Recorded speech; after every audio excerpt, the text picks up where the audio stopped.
listening to that is the environmental campaigner, Professor of Ecological Philosophy at the University of East Anglia, Rupert Read. Do you agree, Rupert?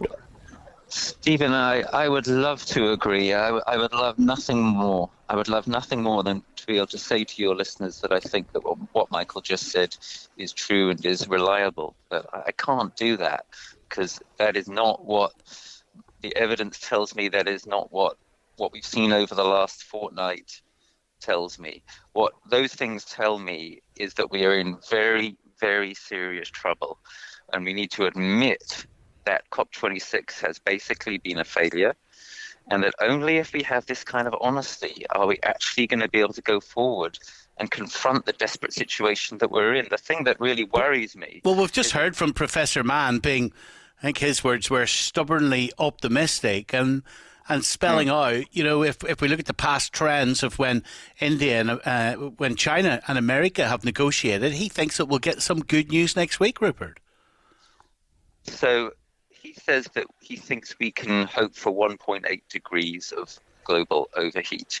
But that relies on every single country in the world doing exactly what their politicians just promised. Now, Stephen, forgive me for being a tiny bit of an old cynic here, but do you actually think it's a good idea, without any backup, to believe every single word of what every politician in the world has said over the last fortnight? Forgive me for being cynical, but I don't. And I go with the much more realistic predictions made by the Climate Action Tracker or by the UNEP emissions gap report. And what they suggest is that we're on course for 2.8, not 1.8, about 2.8 or best 2.7 degrees of global overheat as a result of COP26. Now that is heading for an absolutely catastrophic level of change. That's the kind of thing that our civilization will find it incredibly hard to absorb. And what really worries me is that if we don't level with people about this, then people are going to think, oh, well, it sounds like the politicians and the capitalists and so on have got this covered. But you know what? They really honestly haven't. COP26 has hardly achieved anything at all. And we are not going to get ourselves into a position to face what is coming unless we are willing to admit that. Well, this is the first agreement of this kind that has got any kind of pledge with coal. How can you be saying that's nothing? So let's look at the language that was used about coal. Phase down. What on earth does that mean? It doesn't mean anything. It's not even English. The word phase only functions in relation to another word in the expression phase out.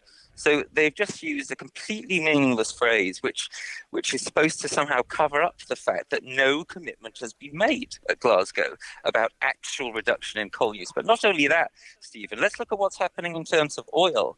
This week, the Biden administration is putting out oil licenses of a larger number than ever happened even during the Trump administration. Now, that's the brutal reality. On the ground, fossil fuel projects, new fossil fuel projects are being fired up all over the world, including in supposedly climate progressive countries like the USA. This is the reality, not the warm words and blah, blah, blah that were spouted in Glasgow. This is why so many of the smaller nations and the island nations and so on are going home from Glasgow absolutely despondent. This is why people such as Dr. Salim Al-Hook of Bangladesh and the climate scientist James Dyke are saying that the agreement was catastrophic, that it was a failure. And as I say, the crucial thing here is if we're not willing to say that to people and trust that they're not going to fall to pieces if they hear it, then we're not going to get the kind of pressure which is necessary to try to change this dire situation.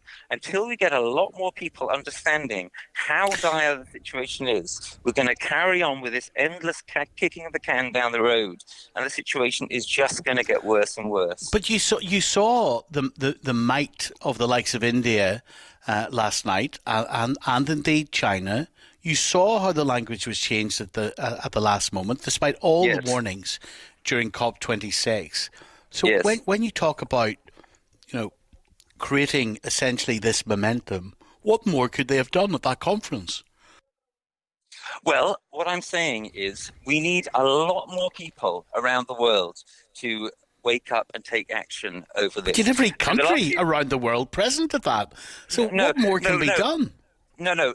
What I'm saying is, if you get a much larger movement, Stephen, if you get not just the millions that we've had from the school climate strikers, for example, but tens of millions or hundreds of millions of people, that puts a whole different order of magnitude of pressure on governments. Right now, governments are not really feeling the kind of pressure that they need to on climate. If they do, if and when they do, then they will have more backbone and they will not make the kind of ridiculous compromises that were made last night that ended up reducing Alok Sharma to tears. That is where hope lies. Hope lies in a much larger climate movement and mobilization. But we only get that if people understand just how dire the situation is.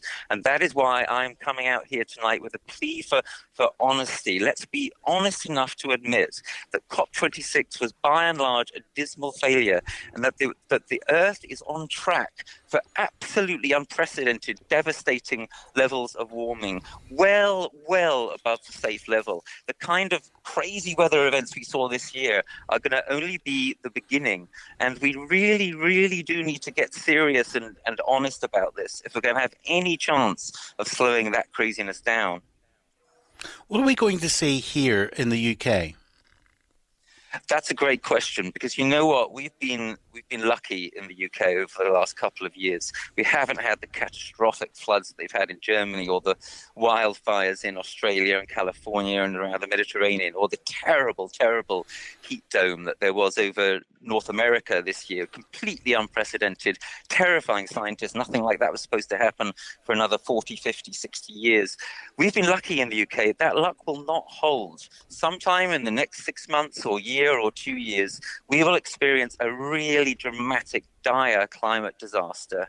And, you know, when we do, we need to remember that that is tragically now exactly what we ought to be expecting.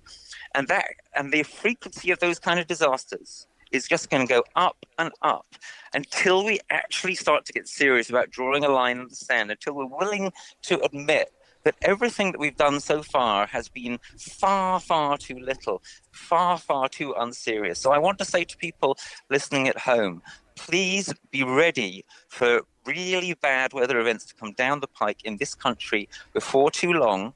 And when they do, remember, and then please let that be part of what wakes us up. We've got to be woken up by this awful COP outcome, and we have to be ready also to respond creatively to the pressure that our enraged global weather is going to lay upon us ever more over the coming years.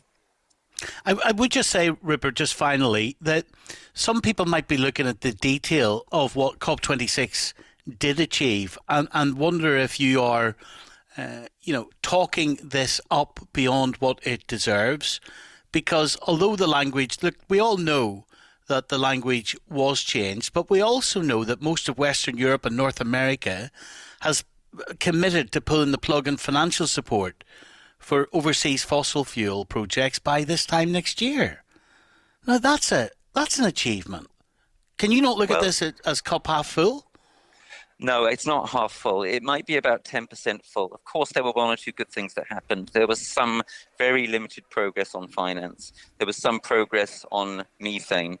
But relative to where we needed to be, it's way from being full. And I'm particularly concerned that we are not well prepared in this country from an adaptation perspective. And this is exactly what the Committee on Climate Change has said. We are not ready for these dire weather events that are going to be coming our way.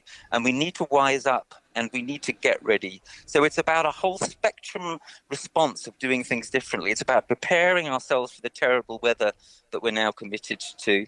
It's about preventing future damage by reducing our emissions on an emergency basis as quickly as possible. It's very unfortunate that the Glasgow Climate Pact was not willing to talk about this as being an emergency. And above all, it's about the need for a much broader mobilization. That's the only way we get hope.